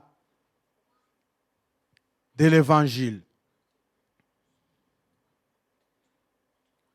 Nous avons comme preuve de notre amour pour Dieu, notre obéissance à Dieu, notre consécration à Dieu, mais aussi notre amour pour le prochain, d'une part, et de l'autre, comme étant porteur de lumière par l'évangile de Jésus-Christ qui vit en nous. Voici ce que nous pouvons, comment nous pouvons vivre le double mandat. Je vais vous donner comme étapes et des exemples concrets. Vous avez suivi ces messages et vous vous demandez par où commencer et comment faire. Premièrement, il faut prier pour demander à Dieu un cœur pour le salut des âmes perdues. Priez Dieu. Demandez-lui de rendre votre cœur sensible aux âmes perdues, aux personnes que vous voyez qui ne le connaissent pas encore. Priez pour que Dieu vous donne ce cœur-là, la sensibilité. Priez Dieu pour qu'il ouvre vos yeux et dirige votre cœur vers les vrais besoins de votre oikos.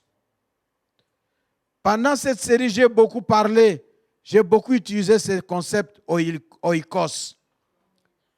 Ça rappelle notre habitat, ma gîte, là où je vis, mon monde là. Priez Dieu pour qu'il ouvre tes yeux et qu'il dirige ton cœur aux vrais besoins de ton monde de vie, aux vrais besoins de ta société immédiate. Peut-être regardez de lundi à dimanche, où est-ce que tu passes le plus de ton temps? Pendant combien de heures? Et tu es avec qui? Et quels sont les besoins de ceux avec qui tu es? Les vrais besoins. Priez Dieu pour te rendre sensible. Mais ton monde aussi, ton oikos, c'est aussi pour nous tous, nos pays d'origine, là où se trouvent nos familles. Quels sont les vrais besoins? Priez Dieu. Si vous avez des moyens financiers suffisants, supportez une initiative, lancez un projet, mettez en place quelque chose qui peut répondre aux besoins des gens grâce à l'argent, mais à travers ce que vous mettez en place, il faut qu'il y ait l'évangile. Peut-être vous direz, je n'ai pas assez d'argent. Je suis encore étudiant. Qu'est-ce que je peux faire? Si tu n'as pas d'argent, tu as quand même un talent. Tu as quand même, comme Moïse, un bâton à la main. Tu as peut-être des aptitudes. Tu as des choses, des valeurs que tu as dont Dieu t'a muni. Peut-être à travers tes études ou à travers ton expérience, ta vie. Peut-être, j'aime dire aux jeunes gens qui viennent en Chine, vous venez d'un milieu francophone, nous sommes une église francophone, déjà vous sortirez de la Chine avec un diplôme qui s'appelle polyglotte, 3 langues. Parce que tu viens avec le français, tu vas ajouter le chinois et l'anglais. Donc, ça te donne déjà de quoi à offrir, à rencontrer certains besoins. Tu n'as pas assez d'argent. Tu peux commencer aussi à économiser peu à peu. Zacharie 4 dit, il ne faut pas minimiser les petits commencements. Il ne faut pas minimiser un 15 yuan mis à part. La fois dernière, j'avais dit, si tu ne peux pas partager le peu que tu as, 150 yuan, tu trouves que ça ne suffit pas. Tu attends que tu en aies 6 000 pour offrir 300. tu ne sais pas, ton cœur est attaché, habitué à 150. Ton cœur ne verra pas 6 000. Ton cœur verra 6 000 comme 150. Exerce-toi à économiser un peu. Tu reçois 100 yuan, tu mets de côté 8. Tu reçois 50, tu mets de côté 4. Et qu'est-ce que tu verras après? 8 plus 4 te fera 12. Ainsi de suite. Économise peu à peu et Dieu bénira. Nous pouvons initier des choses. Ça me fait penser à un frère de cette église. Dans sa carrière diplomatique, comme diplomate, il est chrétien et il a préparé sa retraite. Mais ce qu'il a fait, c'est quoi? Il a créé un milieu de retraite, un centre chrétien avec des salles et des lieux de réunion pour chrétiens. Et il a engagé seulement des chrétiens. Gloire au Seigneur. Il prépare la retraite pour lui et sa famille, mais en même temps, il met à la disposition de l'Église, corps de Christ de son pays, un cadre qui permet que chaque fois que les gens vont là-bas, il y a un aumônier là-bas. Il m'a demandé conseil, j'ai dit, il faut engager quelqu'un. Donc, chaque matin, tous ceux qui travaillent là-bas, ils reçoivent la parole. Ceux qui vont se recueillir là-bas, ils reçoivent le ministère. Donc, les gens sont exposés à l'évangile. Mais les gens ne peuvent pas se passer parce que c'est un cadre moderne, très bien construit. Du coup, ils vont là-bas et ils négocient les prix et il est chrétien, il leur offre des réductions, mais en même temps, il les expose à la grâce de Dieu, au message du salut, à l'évangile. Gloire au Seigneur. Gloire au Seigneur. Alléluia. Les doubles mandats de l'évangile. Profitez des occasions. Et laissez-moi vous raconter que parfois, vous aimez voyager en touriste et ce n'est pas mauvais, mais vous pouvez transformer vos voyages de touristes en voyages de mission et d'évangélisation, en voyage pour aller amener Jésus-Christ. Vous savez, je ne sais pas si c'était en 2011 ou 2012, pour la première fois, la deuxième fois, j'étais de passage, mais là, c'était tout un séjour en Europe. J'étais en France pour voir la famille, mais j'ai prêché l'évangile. J'ai prié pour des familles qui avaient des problèmes d'enfants.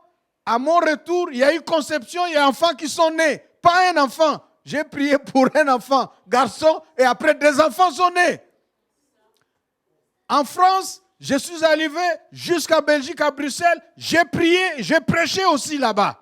Vous direz que c'est un pasteur. Je vous ai raconté dans les messages précédents, dimanche 7 et dimanche avant, comment est-ce que depuis que j'étais encore étudiant dans les mathématiques, on m'a surnommé isolant, on m'appelait aumônier, Monsieur l'abbé, prêtre. Et les jeunes gens dans ma langue à Lingala me qualifiaient Yuma Mokoboe, Yuma, c'est-à-dire un jeune raté. Un jeune raté comme ça. Vous voyez, depuis la jeunesse. Donc, ce n'est pas le fait d'être pasteur qui fait de moi ce que... Non, ce n'est pas ça. C'est Jésus-Christ, alléluia. C'est ce qu'il a fait. C'est pourquoi je vous dis, bien-aimés jeunes gens qui me suivez de l'église francophone de Pékin et partout où vous êtes, vous n'avez pas d'excuses parce que celui qui se tient devant vous aujourd'hui, vieux, il a connu le Seigneur feu à votre âge. À votre âge, depuis là. Et je ne craignais pas. On ne craignait pas de s'asseoir lorsqu'il y a un grand examen d'analyse ou d'algèbre. Je m'assois devant. Le prof me regarde comme ça, devant avec ma chaise, ma petite table, chaise et tout. Et l'examen, le prof voit, le surveillant voit. Personne étudiant ne va vouloir s'asseoir devant parce que tu t'exposes. Il faut se cacher dans la foule de l'auditoire pour bien faire sortir les copions.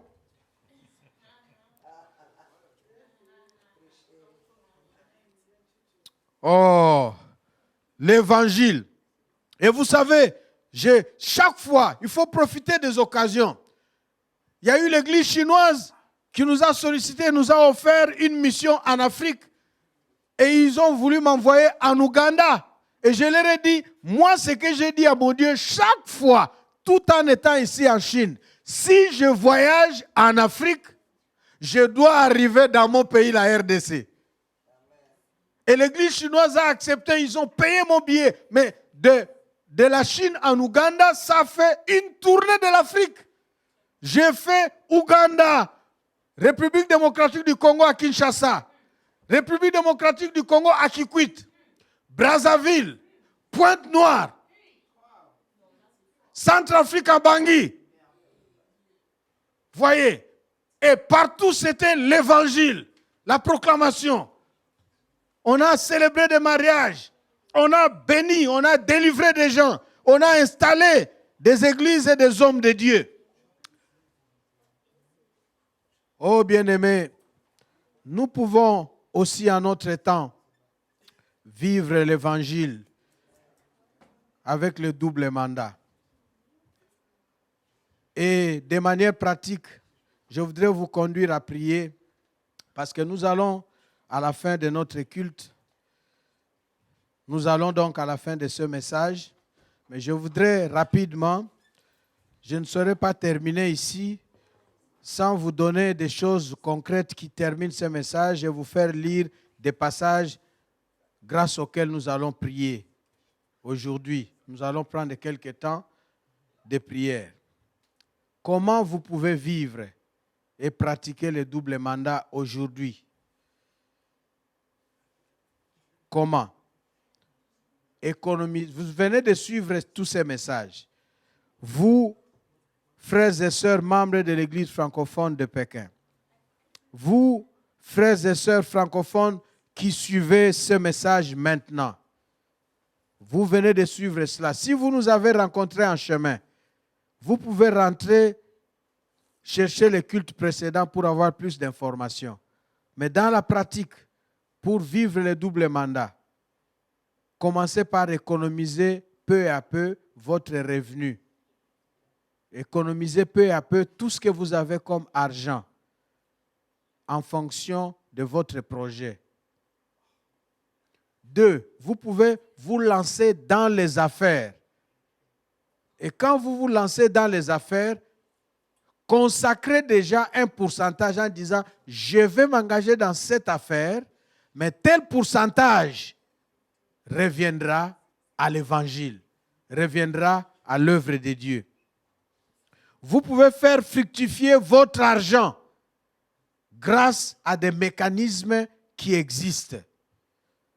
Vous pouvez supporter, financer ou sponsoriser une action liée à l'évangile. Ça peut être un individu que vous pouvez supporter, encourager. Une action liée à l'évangile. Alors moi, j'ai dit aux membres de l'église BSF French, l'église francophone, j'ai dit, bon, moi je suis là, j'ai dit, je pars, je suis parti en France, à Bruxelles, à Belgique. Je suis parti en Centrafrique, à Bangui, en Ouganda, au Congo là-bas, j'ai dit tout ça. Mais dans votre pays aussi, je peux partir.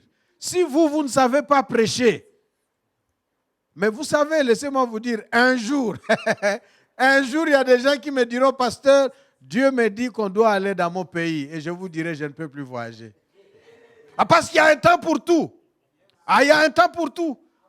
Il y a un temps où Dieu dira, maintenant, repose-toi, mon petit, en attendant que tu viennes chez moi.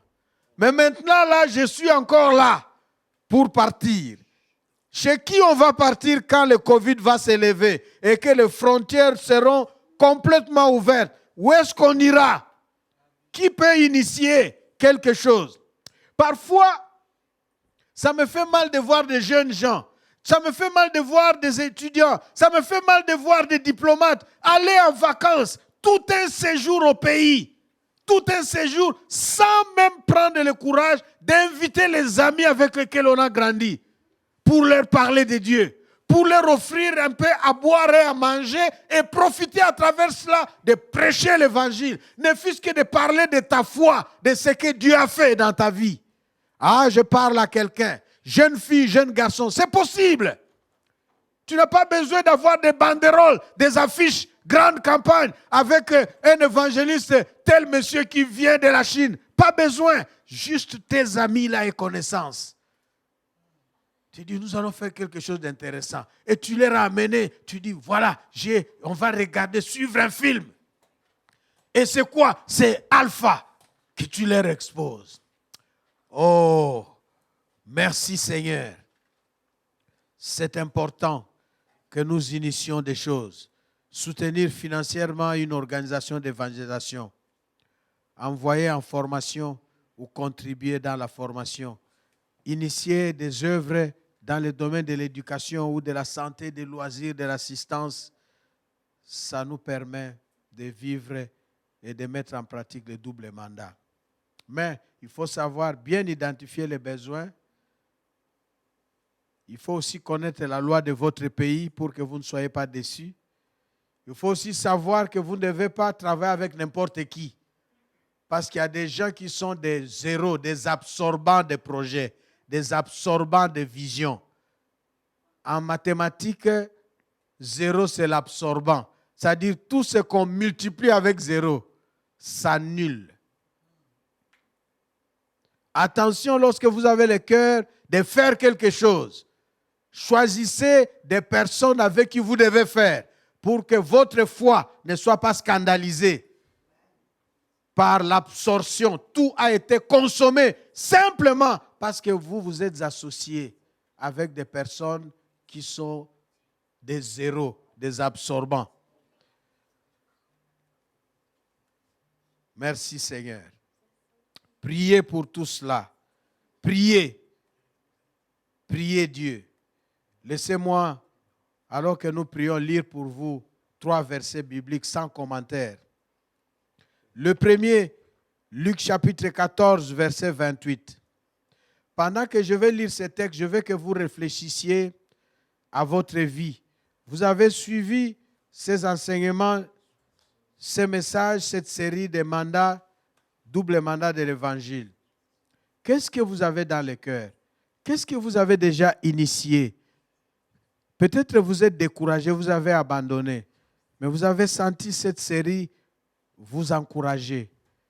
Qu'est-ce que vous avez comme talent, comme idée, comme vision, comme si vous étiez enceinte de quelque chose?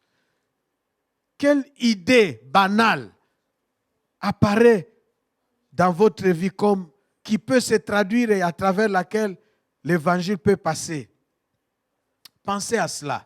Peut-être vous avez déjà initié un orphelinat ou une œuvre sociale ou quelque chose. Peut-être vous avez choisi de commencer à économiser. D'ailleurs, pour mes frères et sœurs africains, moi je dois vous encourager de ne pas envoyer l'argent. Si tu as quelque chose dans le cœur pour l'évangile, n'envoie pas l'argent pour qu'on fasse. Si tu veux initier, sois là toi-même. Sauf si tu veux soutenir quelqu'un qui veut le faire. C'est très important d'initier quelque chose en étant là soi-même. Voici les passages qui nous font méditer. Après ces passages, je vais prier et la chorale va chanter et nous allons clôturer notre culte. Luc chapitre 14, de versets 28 à 30. Je vais vous lire seulement le verset 28. Luc 14, verset 28. Vous irez jusqu'à 30 chez vous, mais suivez la lecture du verset 28 dans la Bible du Semeur. En effet, si l'un de vous veut bâtir une tour, et ce qu'il ne prend pas d'abord le temps de s'asseoir pour calculer ce qu'elle lui coûtera et de vérifier s'il a les moyens de mener son entreprise à bonne fin. Voilà, très important. Tout ce que tu veux faire, tu as besoin de t'asseoir pour voir est-ce que j'ai assez de moyens pour le faire. Sinon, qu'est-ce qu'il me faut? Il faut se préparer en prière, mais en réfléchissant. Asseyez-vous et calculez. Merci Seigneur. Le deuxième verset, c'est 2 Corinthiens, chapitre 8, verset 11 à 12, qui était lu le dimanche dernier. Je le relis ici pour vous, dans Parole vivante. et la Bible du Semeur. Mais je le lis ici dans la Bible du Semeur seulement. 2 Corinthiens chapitre 8, versets 11 et 12. Achevez donc à présent de les réaliser. Mettez-le à terme selon vos moyens, avec le même empressement que vous avez mis à les décider. Lorsqu'on donne de bon cœur, Dieu accepte ses dons en tenant compte de ce que l'on a et non de ce que l'on n'a pas. Ne tombe pas dans les excuses, les scrupules et les échappatoires pour chercher beaucoup. Avec ce que tu as, commence à faire ce que tu peux faire. Dans ma langue natale, il y a un proverbe qui dit, je le traduis pour vous, il dit que l'oiseau avale la graine selon la taille de sa gorge. Donc, si tu veux initier quelque chose pour la cause de l'évangile et que c'est financier ou c'est matériel, quoi que ce soit, fais-le à la limite de tes moyens et Dieu bénira cela. C'est pourquoi, pour clôturer, dans Luc 8, chapitre 8, verset 1, et Acte 10, verset 38, dans Louis II, Luc 8, verset 1 et Acte 10, 38, il est dit ceci. Ensuite, Jésus allait de ville en ville et de village en village, prêchant et annonçant la bonne nouvelle du royaume de Dieu. Écoutez-moi très bien. Et je voudrais que vous vous leviez dans vos chambres, dans vos maisons, là où vous vous trouvez, où vous suivez ces messages. Parce que je voudrais prier pour vous. Nous sommes à l'étranger. Vous voulez peut-être pas rentrer chez vous. Vous voulez peut-être, là où vous vous trouvez, comme ici en Chine, à Pékin, aller ailleurs. Vous voulez demander à Dieu de vous envoyer ailleurs. Et je voudrais vous dire, vous donner une bonne astuce, un bon technique qui touche le cœur de Dieu pour vous envoyer, pour vous affecter ailleurs. Parce que sinon Dieu va vous retourner. Luc 8, 1 dit, Jésus allait de ville en ville et de village en village, prêchant la bonne nouvelle et faisant du bien aux gens. Que Dieu te trouve déjà ici à Pékin en Chine. Que Dieu te trouve là où tu te trouves maintenant en train de vivre par l'évangile et en train de faire du bien. Et il te fera voyager de ville en ville et de village en village. Jésus allait de lieu en lieu faisant du bien aux gens. Est-ce qu'il y a quelqu'un qui a l'aspiration de voyager à travers le monde? Voilà un passeport, un visa spirituel qui descend du ciel, qui va se concrétiser par le visa que les pays vont te donner.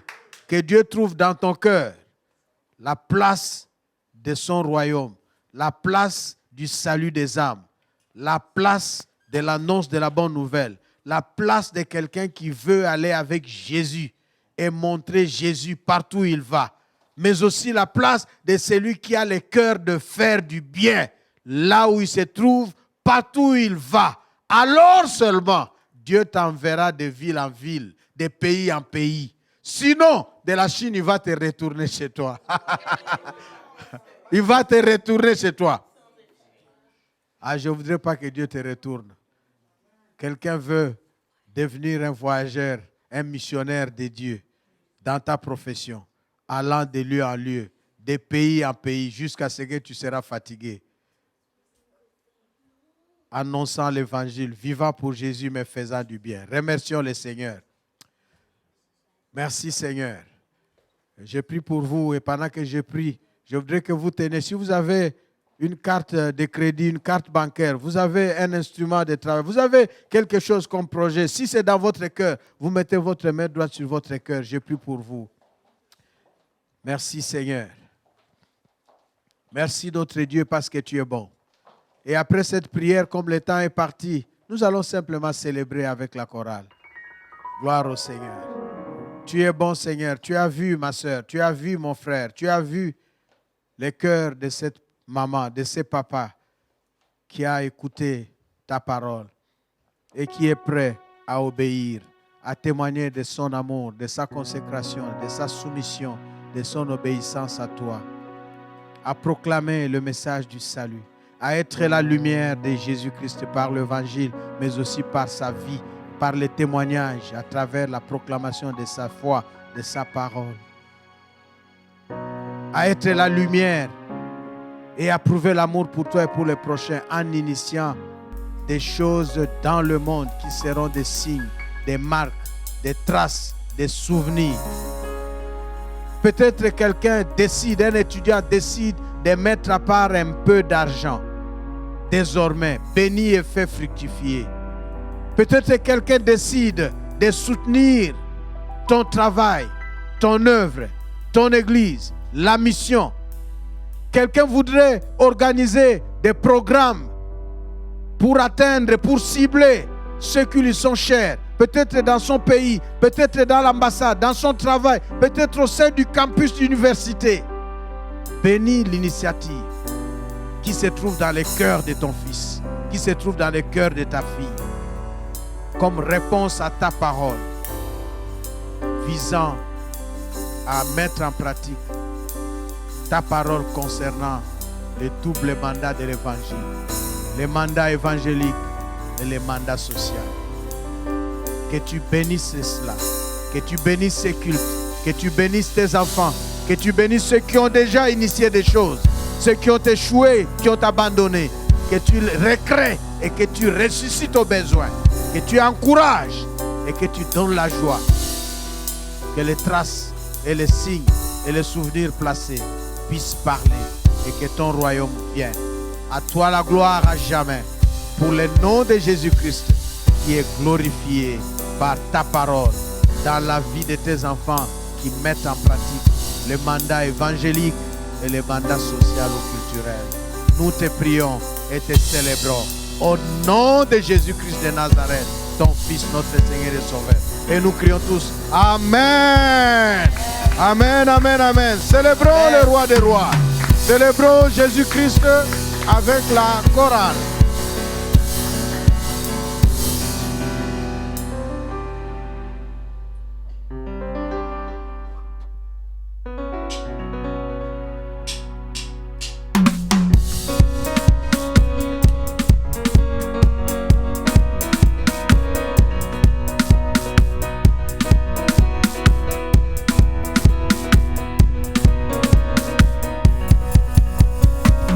Dieu va faire encore. Dieu va faire encore. Dieu va faire encore. Dieu va faire encore. Dieu va faire encore. Dieu va faire encore. Dieu va Alléluia. Il guérit les maladies, ressuscite les morts. Il est puissant pour sauver, il ne change pas. Dieu va faire des miracles, des miracles. Dieu va faire encore. Dieu va faire encore. Dieu va faire encore. Dieu va faire encore. Dieu va faire encore. Dieu va faire encore. Dieu va faire encore. Oh, Dieu va faire encore. Dieu va Alléluia. Il guérit les maladies, ressuscite les morts. Il est puissant pour sauver, il ne change pas. Dieu va faire des miracles, des miracles. Dieu va faire encore. Dieu va me bénir. Dieu va me bénir. Mon Dieu va me bénir. Dieu va me bénir. Jésus va me bénir. Dieu va me bénir. Jéhovah va me bénir. Dieu va Alléluia. Il guérit les maladies, ressuscite les morts. Il est puissant pour sauver, il ne change pas. Dieu va faire des miracles, des miracles. Dieu va faire encore. Dieu va me sauver. Dieu va me sauver. Dieu va me sauver.